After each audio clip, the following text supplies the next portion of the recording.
السلام عليكم. بسم الله الحمد لله والصلاة والسلام على رسول الله وعلى آله وصحبه وسلم. I think you guys have one specific person to give the khatira for Jum'ah. He's not here, so I was asked if I can give the short khatira, inshallah ta'ala. I'm not prepared for it, but I'm going to talk about, revolve around the topic of my khutbah, inshallah ta'ala. Usually my khutbah I'm always positive. I always like to talk about, the positive side of things and how can we move forward and not to continue to, complain. But we are in a situation right now, and this is part of my khutbah about the elections back on Tuesday, when new president is being elected. And the minorities, maybe the Muslim community, find themselves in a situation where they have to worry about their own existence here in this country. This is not from a vacuum, from the speeches and during his campaign, President-elect Trump. He spoke about what he is going to do with the Muslim community, those who are coming to the U.S. or those who are in the U.S. as right now. And we as a community, we have to question what we're doing. I know there are certain scenarios that are beyond our control. The images about Islam and Muslims, many of them are beyond our control. There are so many images coming from, the West and the East, and we live here, mainly we live here in peace within the society. But we have to ask ourselves, are we doing enough? Or are we just happy to live in peace in this society? Are we really doing enough to stabilize our situation here, to stabilize our existence as a community? Are we just being happy, living within our comfort zone, within this shell that we found it very comforting for us? Alhamdulillah, I have a community, alhamdulillah, I have a masjid, alhamdulillah, I have a school for my children. So I live within this, small shell of community, Muslim community, and I live as a stranger in this society, being here for 10 years or 20 years. I'm not talking about us as individuals, as also as groups. What are we doing? Are we really too afraid to open up? We are not really sure if we're going to hold tight to our deen if we open up? Or we don't know how to deal with the other? There are many questions that we really have to be frank and ask ourselves and be honest with ourselves. Why I am not opening up? Why? We have to ask these questions, and we have to give an honest answer and start working. And how can we change?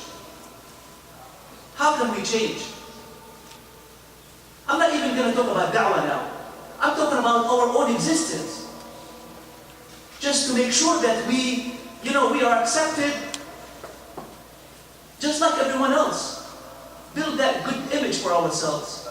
Being a nice person, a peaceful citizen is good. This is a good start.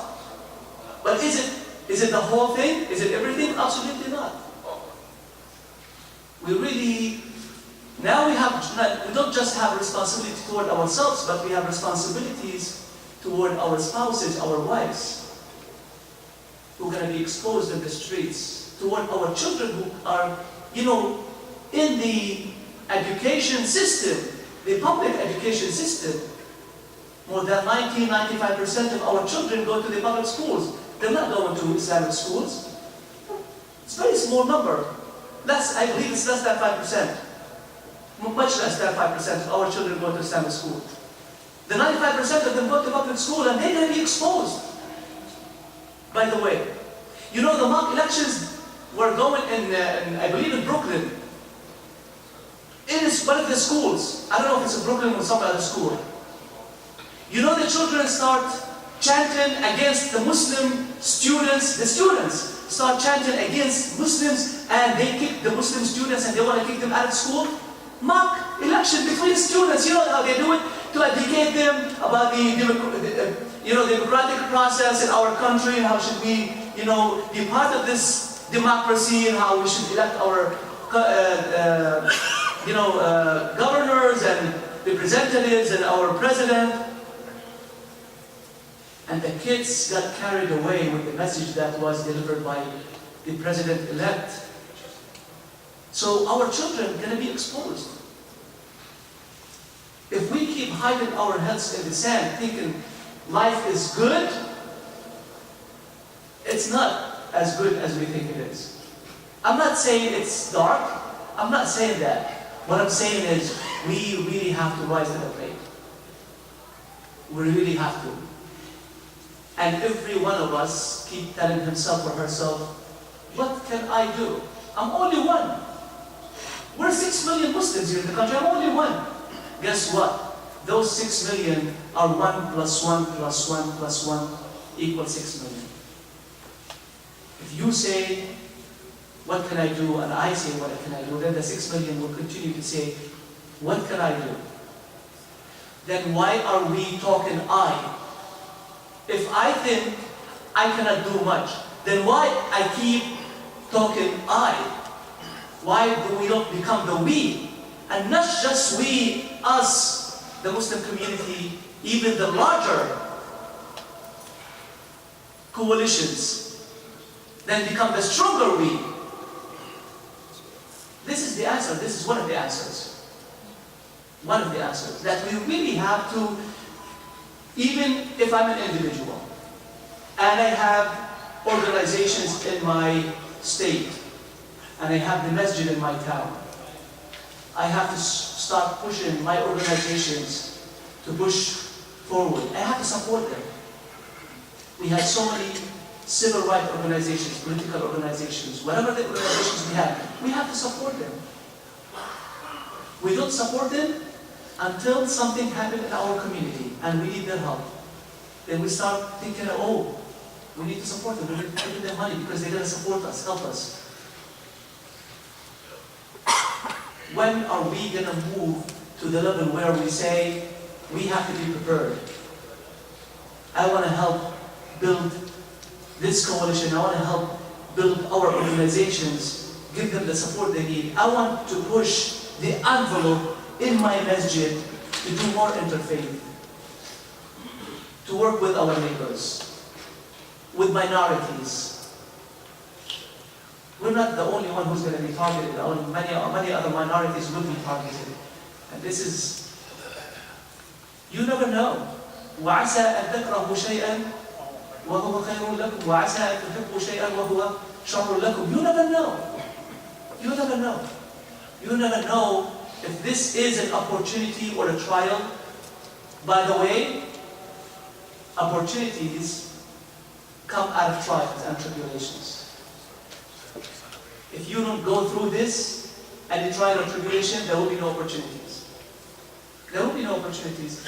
You continue to live the status quo, happy, peaceful citizens, just doing our work, go to work in the morning, come back in the evening, come to the masjid, and that is good what we're doing, but it's not enough for us as a minority in this country to move to the next level and prove that we belong.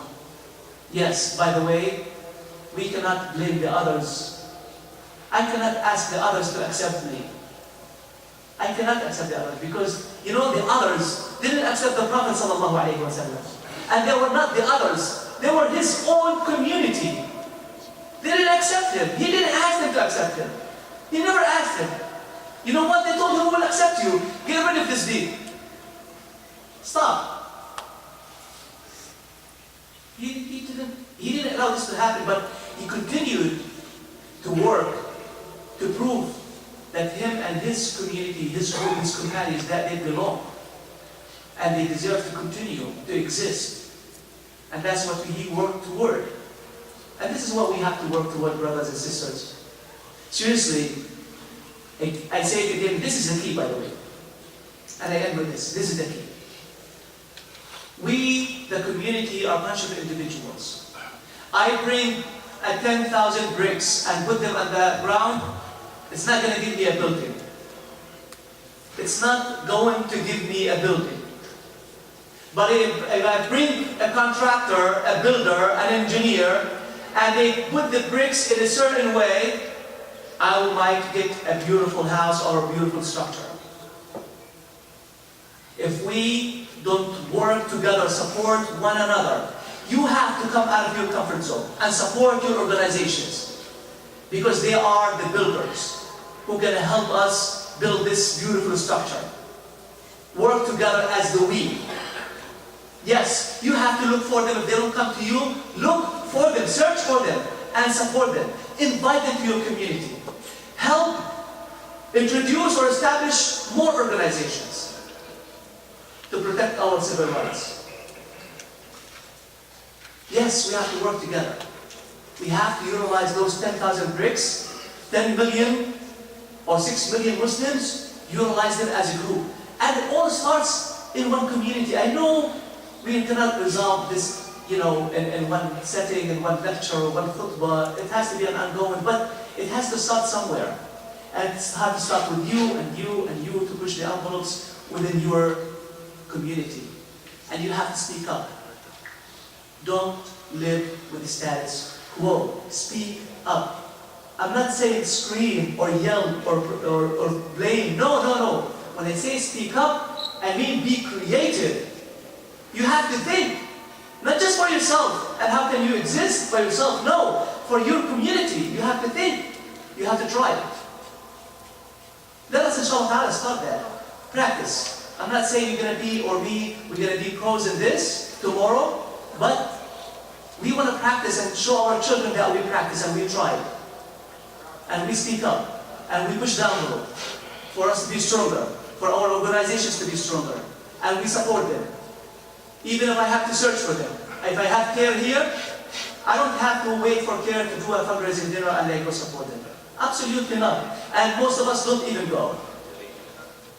Why don't I put $10 a month for care and make it part of my sadaqah for the Muslim community, the whole Muslim community?